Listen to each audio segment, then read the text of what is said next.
Bom dia cheio de corações para vocês todos e todas. Mais uma segunda-feira que nós escolhemos estar aqui presentes, priorizando o fortalecimento da nossa fé, priorizando quem deve ser priorizado. Quando nós cuidamos dos assuntos de Deus, Ele cuida dos nossos. Então a gente não precisa se preocupar com esses 30 minutos que a gente está deixando de produzir ou de fazer algo, porque aquilo que é mais importante está sendo feito aqui e agora. Todos os demais assuntos Ele provê para nós. Quando nós cuidamos dos assuntos de Deus, Ele cuida dos nossos. Vamos nos preparar para a nossa meditação de mais um encontro do Amando Brasil. Vamos fechar os nossos olhos, apoiar os pés no chão e dedicar um tempo à presença, à purificação dos nossos pensamentos e à elevação dos nossos sentimentos, para que nós possamos adentrar a semana com sentimentos elevados. Mesmo que estejam acontecendo tempestades lá fora, ventos fortes, aqui dentro está tudo em paz.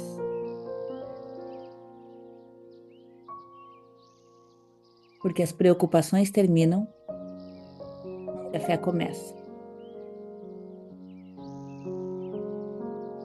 Inspira o ar, conta até 3. Mantém. E expira, contando até 6. A expiração é mais suave, generosa e sutil. Inspira novamente, conta até 3.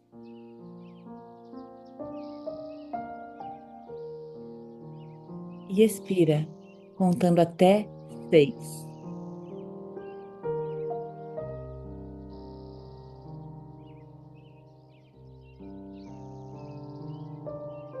Vamos elevar o nosso pensamento ao nosso amado Mestre Jesus, pedindo que nos abençoe nesta segunda-feira, dia 16 de dezembro,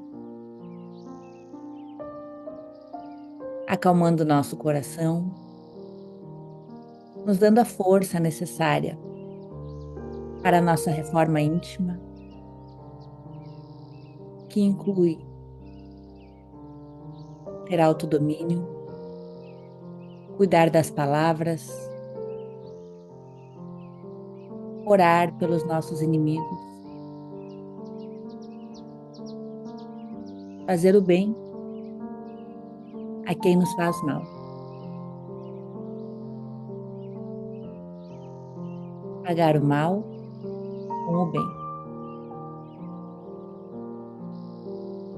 São tarefas difíceis. São tarefas que requerem de nós uma ação que vai além da nossa própria força humana. São tarefas que nós só conseguimos realizar quando estamos em contato com Deus, pedindo a Ele a força, a determinação e a sabedoria. Porque é assim que a nossa vida vai fluindo melhor. É assim que nós vamos desfazendo os nós, soltando as cargas. E esse é um passo que exige mais do que humildade, mas é um passo que exige coragem. Coragem de soltar a luta, coragem de soltar as espadas, coragem de acreditar que a única justiça possível, real e verdadeira, é a justiça divina. A vida não é justa, não, a vida não é justa, mas Deus é justo.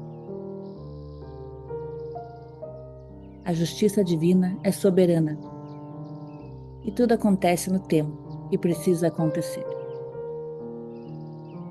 Todas as provas que nós passamos aqui servem para apenas uma única coisa: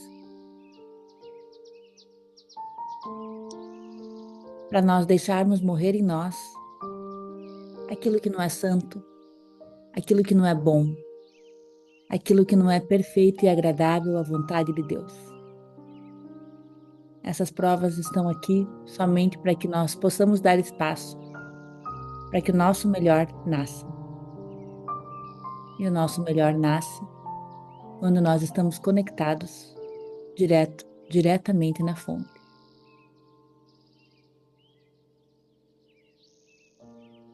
Imagina agora você com um fio condutor, que liga você à sua natureza divina, que liga você a Deus, que faz com que você se mantenha nutrido, assim como os galhos de uma árvore. Você sabe que existe vida, existem frutos, existem flores, que vão ser geradas através da tua vida, porque você está ligado diretamente à fonte divina. E agora, quase como recebendo isso como um choque, você sente essa energia forte que vem do alto, e faz com que você se dê conta e fale: opa, não é hora de desistir. Eu tô ligada. Eu tô ligada na fonte mais poderosa que existe. Nada, nem ninguém vai me fazer desistir, desanimar ou fraquejar. Você vai voltando para cá com o seu sorriso no rosto, quase com o seu cabelo. Cuida aí para ver se os cabelos não estão com cara de choque. Deixa eu ver se não tem ninguém com cara de choque. É para a gente sentir essa força que vem muito além de nós. Ao longo da semana a gente tem a sabedoria para saber que não estamos sozinhos, não estamos desamparados. As provas estão aqui somente para a gente lembrar disso. Que nós somos humanos, mas que somos ligados com a nossa natureza divina. Cris, muito obrigada por você estar aqui. Já estou passando para você o estudo do Provérbios, capítulo 25. Bom dia para todo mundo. Obrigada, Márcia. Bom, vamos lá então. Eu achei que eu tive muita sorte, né? Porque eu peguei uma leitura muito rica, muito rica. E é muito engraçado, né? Porque quanto mais a gente estuda a Bíblia, mais a gente entende que tudo tá ali, né? A gente às vezes faz muitos cursos, estuda, lê livro para a gente se melhorar, para a gente evoluir. E tá tudo aqui, né? Se a gente fosse direto na fonte, talvez o nosso caminho seria bem mais curto. E eu falo isso porque, para mim, a leitura desse provérbio fala basicamente de inteligência emocional. Ele é um manual de conduta social, né, que Ezequias fez lá na época em que ele precisava trabalhar a união de dois povos. E ele é realmente um manual, né? Ele nos dá várias dicas de como conviver bem socialmente.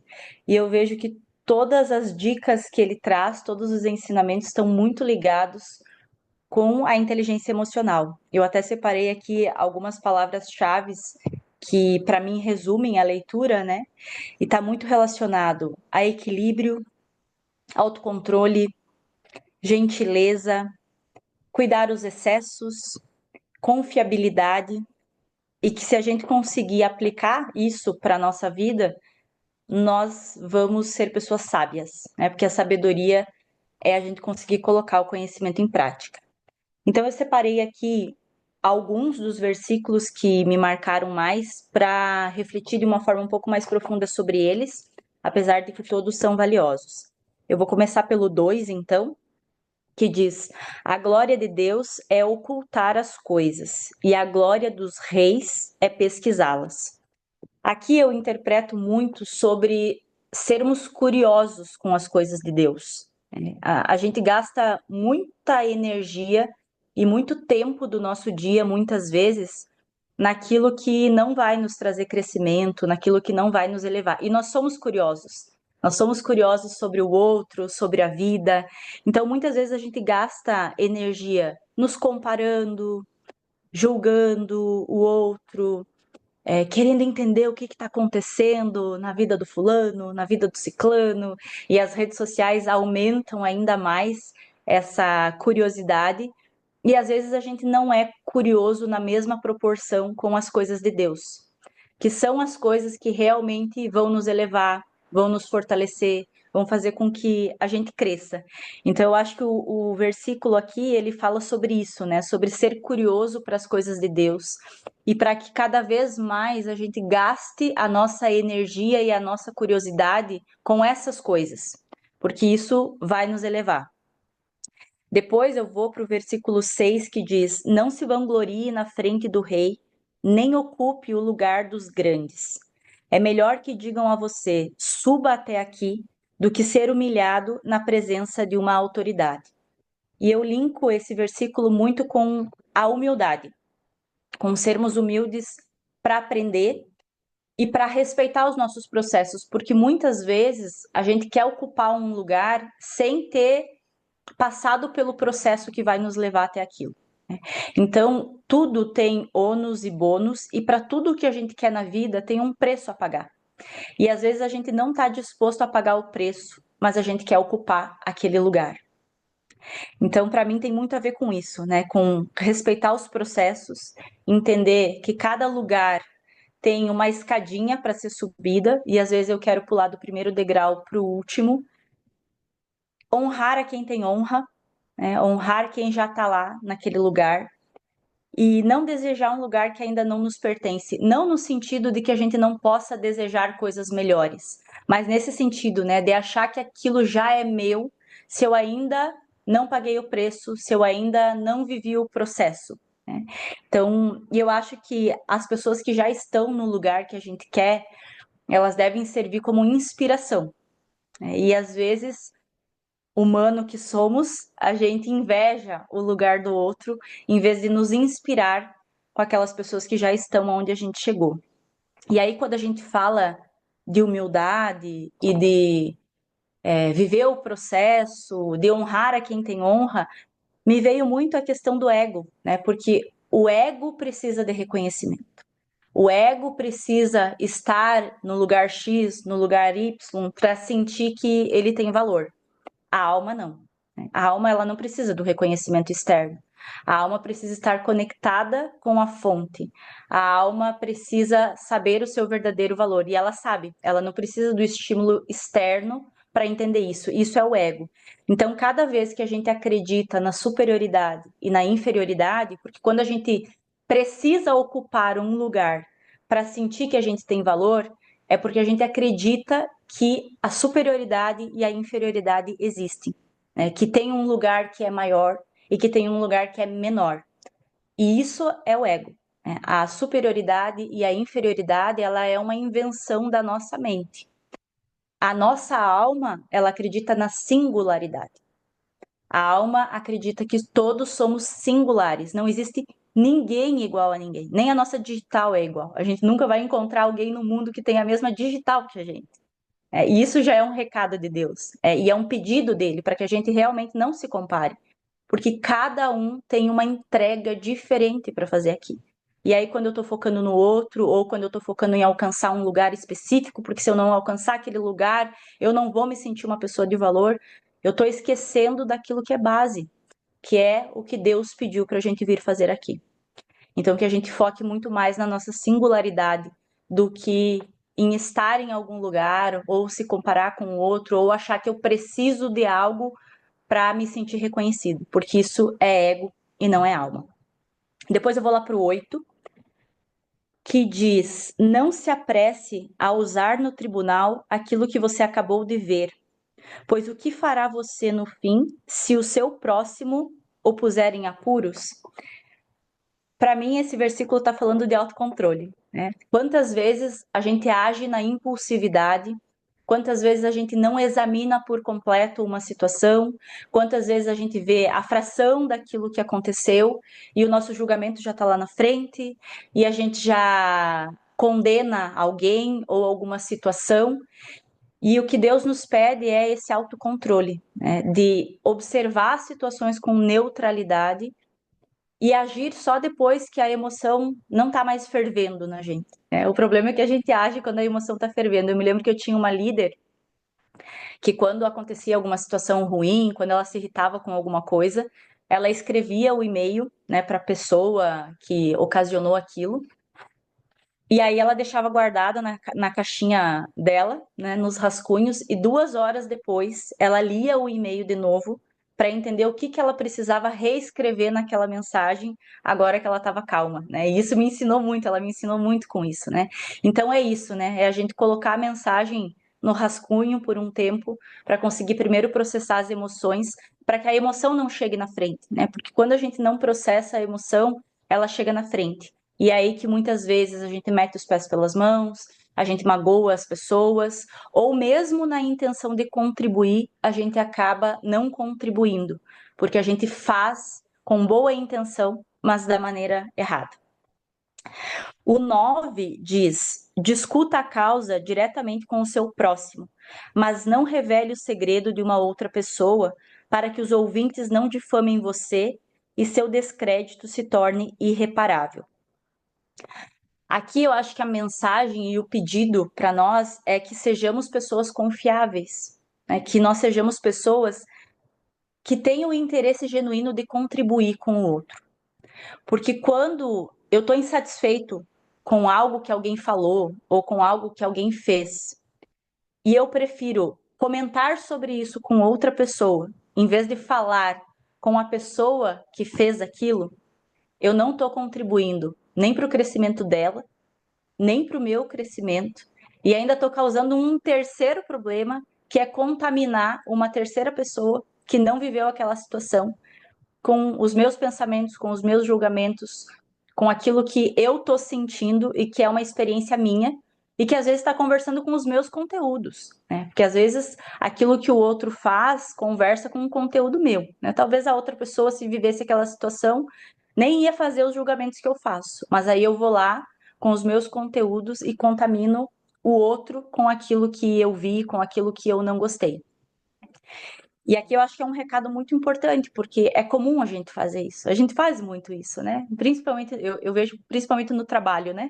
A gente está insatisfeito com alguém, com alguma situação, eu não tenho coragem de falar para essa pessoa, mas eu reclamo para todo mundo. E isso é injusto, porque eu não estou dando a oportunidade da outra pessoa de melhorar. A pessoa nem sequer sabe que eu estou insatisfeito com alguma coisa, ela nem sequer sabe que ela me magoou, e eu tô falando para todo mundo, menos para ela, né? Então eu tô deixando de cumprir aquilo que é a minha missão, de atalhar às vezes o caminho do outro, mostrando para ele, olha, isso aqui que você fez me deixou chateado por isso, por isso, por isso, e às vezes a pessoa não faz a menor ideia de que ela fez aquilo, né? Ou às vezes eu vou levar para minha liderança um feedback e aí, eu sempre falo isso, né?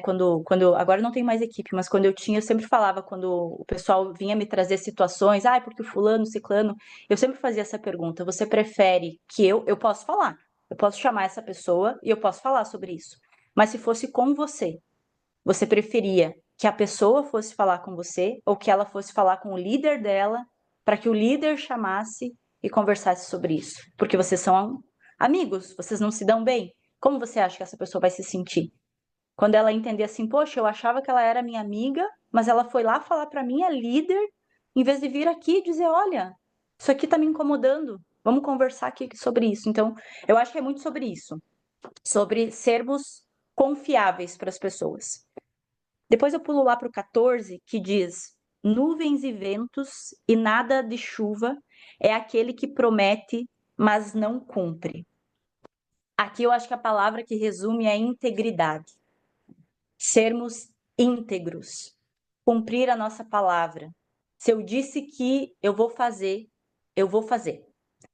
Mas Quando a gente pensa na integridade, a gente sempre pensa com o outro, né? Ah, eu ser íntegro com o outro. E aqui, a integridade não é só com o outro, mas é principalmente com a gente. E quantas vezes nós não somos íntegros conosco? Então, quando a gente fala aqui de cumprir aquilo que a gente promete, é principalmente com a gente, né? Quantas desculpas a gente dá para não fazer aquilo que precisa ser feito? Quantas justificativas a gente dá para nós mesmos do porquê a gente ainda não está no lugar que gostaria, né? E a integridade é: eu não faço isso por isso, né? Quantas vezes, um exemplo simples, né? Quantas vezes a gente está ali querendo iniciar uma atividade física, a gente sabe que a gente precisa cuidar da nossa saúde, que aquilo é importante, e eu uso a justificativa de que eu não tenho tempo. Isso não é ser íntegro, porque todo mundo tem o mesmo tempo, mas nós temos prioridades diferentes. Então, quando eu estou falando de ser íntegro, eu estou dizendo que a integridade nos fortalece. Porque quando eu busco justificativa e eu digo assim, ah, eu não faço atividade física porque eu não tenho tempo, eu começo a acreditar nisso. E aí, quando eu olho para todo mundo que está fazendo, eu começo a acreditar que a minha vida é pior, porque o outro está fazendo porque ele tem tempo. E eu não estou fazendo porque, olha, coitada de mim, a minha vida é muito pior do que a dos outros, porque os outros fazem porque tem tempo, e eu não consigo fazer porque eu não tenho tempo. Então a integridade é dizer: hoje eu não faço atividade física porque dentre as prioridades que eu elegi, ela ainda não está em primeiro lugar. Ah, eu prefiro dormir meia hora a mais. Hoje isso é mais importante para mim. Eu prefiro ficar com os meus filhos. Eu prefiro fazer outra coisa do que fazer atividade física. E a integridade fortalece, porque aí quando eu sou verdadeiro comigo, eu paro de dar justificativas, eu paro de contar historinhas e eu entendo que a vida está nas minhas mãos. E quanto mais historinha eu conto, mais parece que a vida não está na minha mão, que eu sou uma vítima do mundo e que eu estou vivendo da forma que dá para viver, porque tem muita coisa que acontece comigo, mas não acontece com o outro. E aí eu acesso à injustiça, né? O sentimento de que, ó, oh, pobre de mim, eu sou injustiçado. Depois nós vamos lá para o 14. Não, 14 foi o que eu li agora, né? Então, o 15. Com paciência dobra-se um magistrado, e a língua macia pode quebrar ossos. Aqui eles estão falando sobre comunicação, né? Sobre a forma como a gente se comunica. Existem várias formas de transmitir uma mesma mensagem. E às vezes a gente tem a impressão de que a gente vai conseguir acessar as pessoas, conseguir extrair delas aquilo que a gente quer, usando do autoritarismo, usando da agressividade. Não, porque tem que se posicionar, porque tem que exigir. E às vezes a gentileza nos leva muito mais longe do que a agressividade, do que o autoritarismo. E a mensagem pode ser a mesma, tá? Eu posso estar falando sobre a mesma coisa, mas a forma como eu falo me faz chegar em lugares diferentes. Então, às vezes, a gente acha que, usando do autoritarismo, mostrando poder, a gente vai conseguir acessar. E quando a gente transmite a mesma mensagem, numa perspectiva diferente, usando da gentileza, falando com cuidado, ajudando as pessoas a entender o que eu realmente estou falando, eu acesso outros lugares. Porque aí as pessoas fazem aquilo que eu quero, não porque elas têm medo, né? Não porque eu estou impondo, mas porque elas realmente entenderam e porque elas querem contribuir com aquilo. Elas entendem a importância que aquilo tem. Eu vou pular para o 20. Vinagre na ferida e nudez no frio é entoar canções para um coração aflito.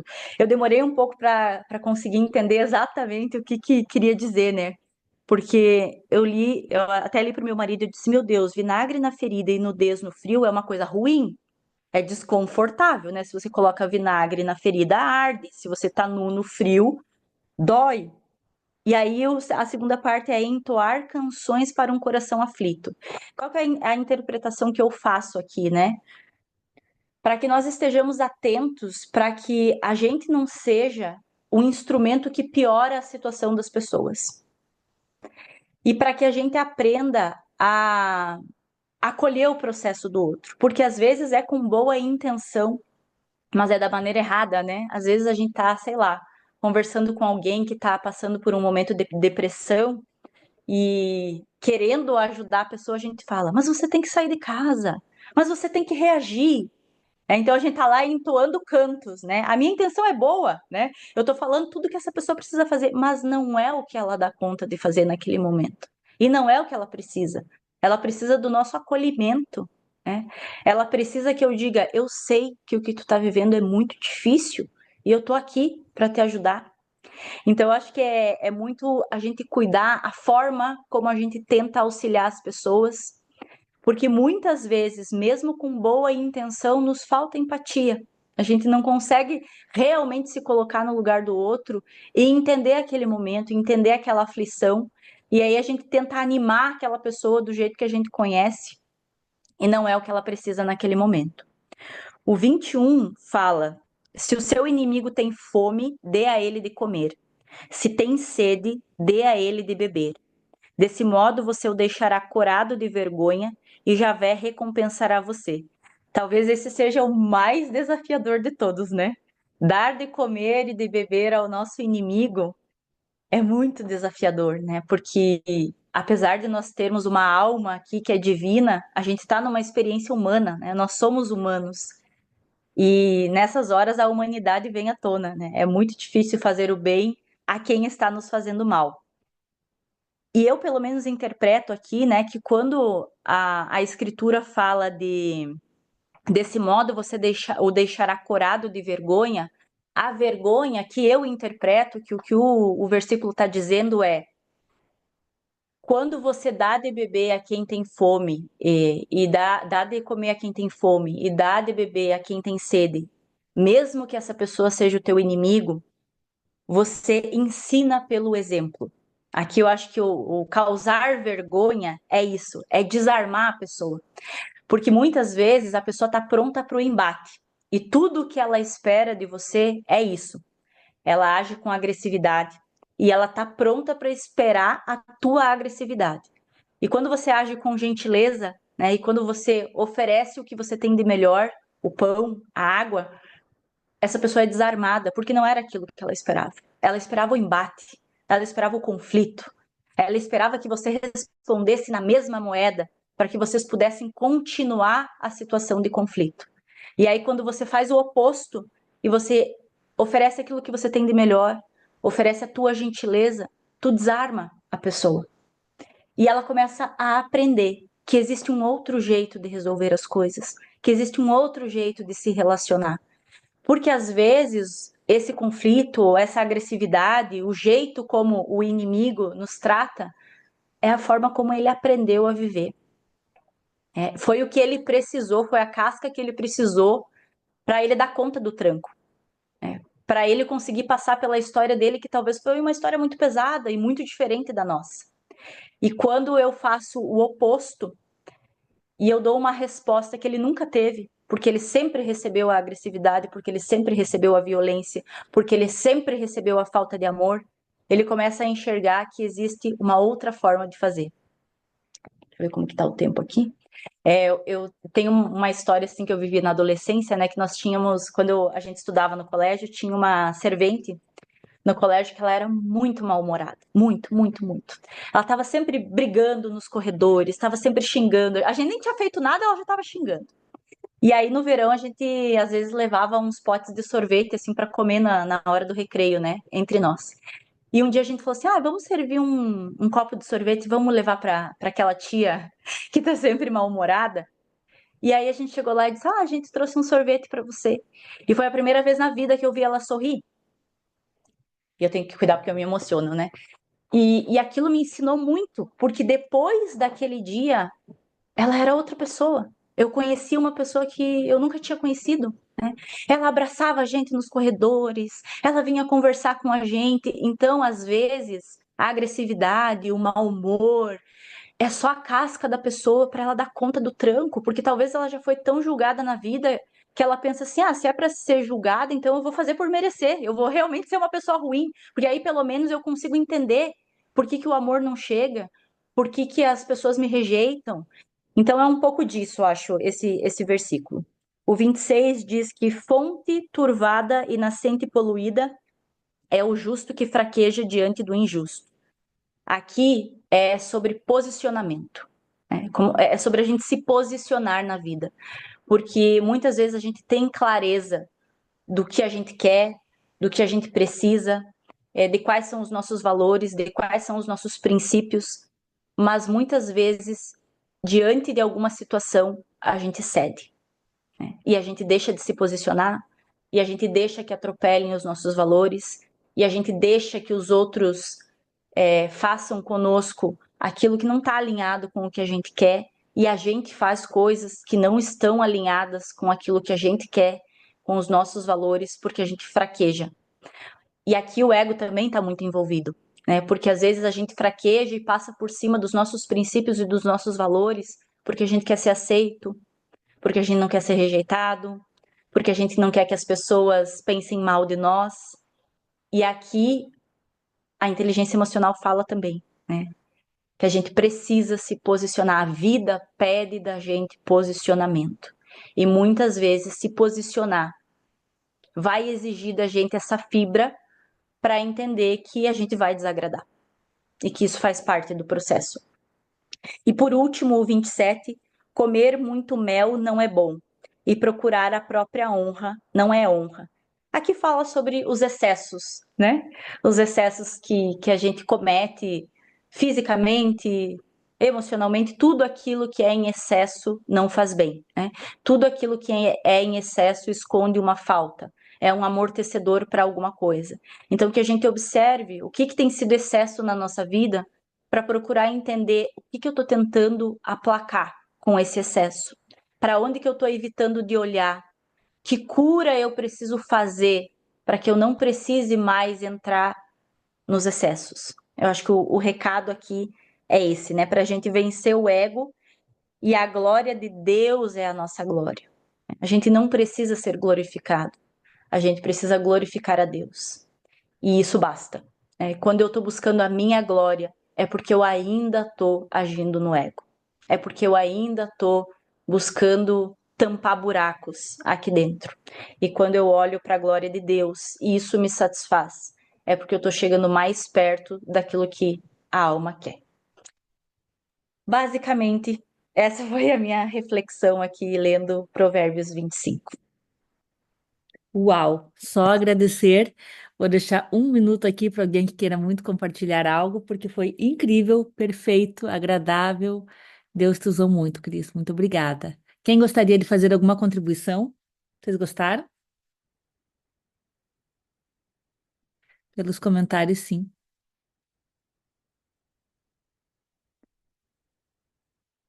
Desculpa que eu passei do tempo, né?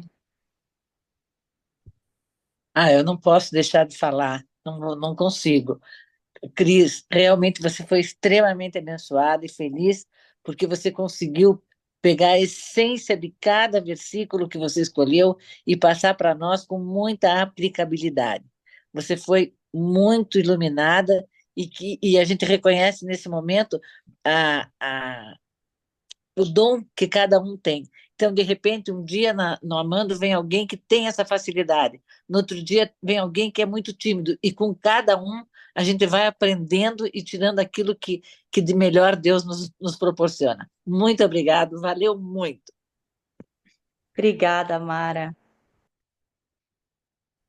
Eu já vou passar então para a nossa música final. Deixa eu interromper a gravação.